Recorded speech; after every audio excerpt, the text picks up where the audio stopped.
Brûlure, paralysie, perte de sang. Comment un ovni peut provoquer cela? L'armée brésilienne est intervenue. Pourquoi pas la police? Des photos ont été prises, des rapports ont été rédigés. Alors pourquoi les avoir classés secrets? En 1977, au cœur de l'Amazonie, des civils affirment être attaqués par des lumières venues du ciel. Aujourd'hui, je te parle de l'opération Prato, une enquête militaire réelle sur un phénomène que l'armée elle-même n'a jamais compris.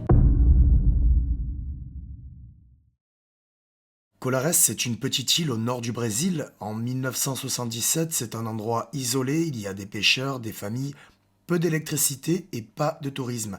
Rien qui n'attire l'attention. Jusqu'à ce que certains habitants commencent à raconter qu'ils ne dorment plus la nuit.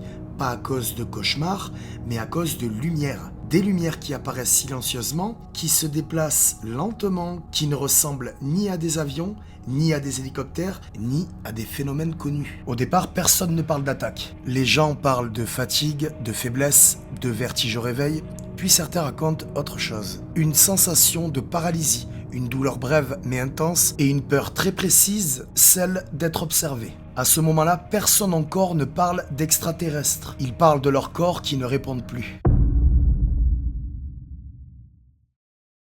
Les témoignages alors s'accumulent, toujours la nuit, toujours dans des maisons et des endroits différents. Les descriptions varient mais certains détails reviennent sans cesse. Ils parlent d'une lumière intense, de faisceaux dirigés, d'une sensation de brûlure ou de piqûre provoquée par ces lumières. Et surtout l'impossibilité de bouger. Certaines victimes perdent connaissance, d'autres se réveillent des heures plus tard sans se souvenir de ce qu'il s'est passé. Plusieurs habitants quittent l'île, d'autres dorment en groupe armés de machettes ou de fusils sans jamais tirer, parce que ce phénomène ne semble pas réagir à la peur. Puis les médecins locaux interviennent et à ce moment-là, l'histoire change de nature.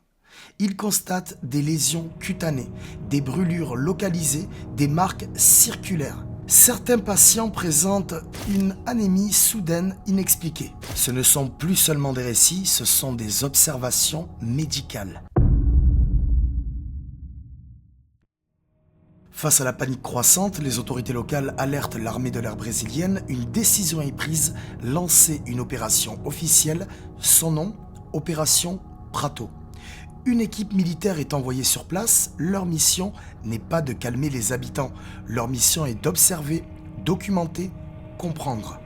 Ils interrogent alors les victimes et elles leur racontent chaque détail de ce qu'elles ont vu et vécu.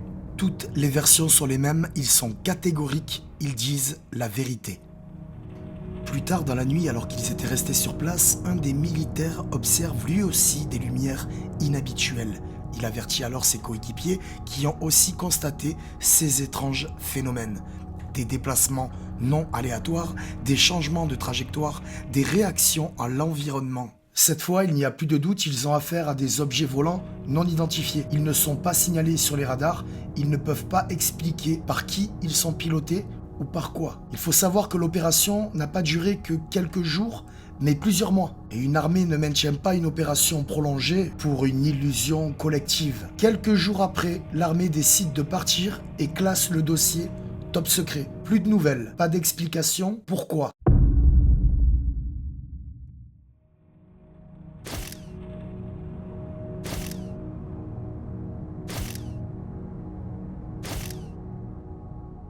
Des années plus tard, une partie des documents sont rendus publics. Ce que l'on découvre est dérangeant précisément parce que le ton est neutre. Aucun mot spectaculaire, aucun vocabulaire mystique, juste des faits, des observations et des limites clairement assumées. Les rapports décrivent des objets lumineux, capables de manœuvres impossibles à expliquer, en tout cas avec des technologies connues à l'époque. Ils décrivent des interactions, des réactions, une forme de logique dans leurs mouvements. Et puis cette phrase, ce phénomène observé ne correspond à aucun moyen connu. Ce n'est donc pas une hypothèse, c'est un constat d'échec.